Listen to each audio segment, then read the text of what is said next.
Yesu atukuzwe. Unaitwa nani? Naitwa Ana Steven. Una shuhuda ngapi? Na shuhuda moja tu.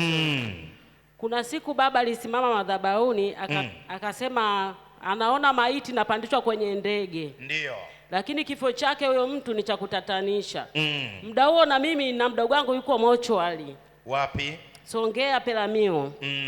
Na mimi nikachukua sadaka nikajungamanisha madhabahuni. Mdogo wako alikuwa yuko mochwali manaka amefariki. Amefariki maana ilikuwa Jumamosi waingia hapa Ngomeni. Kwa hiyo akafariki Ijumaa kabla ya kufika hapa Ngomeni. Kwa hiyo baada ya kuane kusema kuhusu huyo mtu ambaye kwamba maiti inasafirishwa ndege kwa ndege, kwa na ukachukua sadaka kuja kujiungamanisha madhabahuni. Kujiungamanisha madhabahuni. Nikasema mdogo wangu na amekufa kifo cha kutatanisha sana. Waliofanya hivyo vitu nataka waseme wenyewe kwa vinywa vyao. Sawa. Jana baada ya mkesha ile asubuhi nafika tu getini. Simu yangu inaita, wananiambia wadogo zangu si tumekimbia nyumbani. Kwa nini? Wananiambia sasa kuna wazee wawili wamekuja nyumbani. Wanatafuta nyama yao waioni.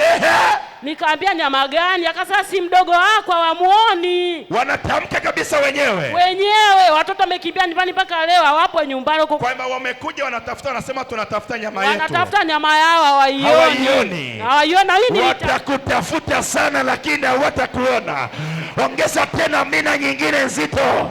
Kwa ni wazee ambao wako ndani ni bila kutaja mtu, ni wanafamilia au ni majirani? Ni majirani ambaye mmoja ni rafiki wa huyo mjomba wangu. Mmoja wa watoto amesema mmoja hatumfahamu ila tumemsikia tu jina lake anaitwa. Kwa hiyo maana yake ni kwamba wakasema wanatafuta nyama yao. Nyama yao. Kwa Yesu amewafichua waliofanya uharibifu. Ndio na makofi mazito na vigelegele vikubwa kwa Yesu. Ongeza tena ile amina nyingine nzito.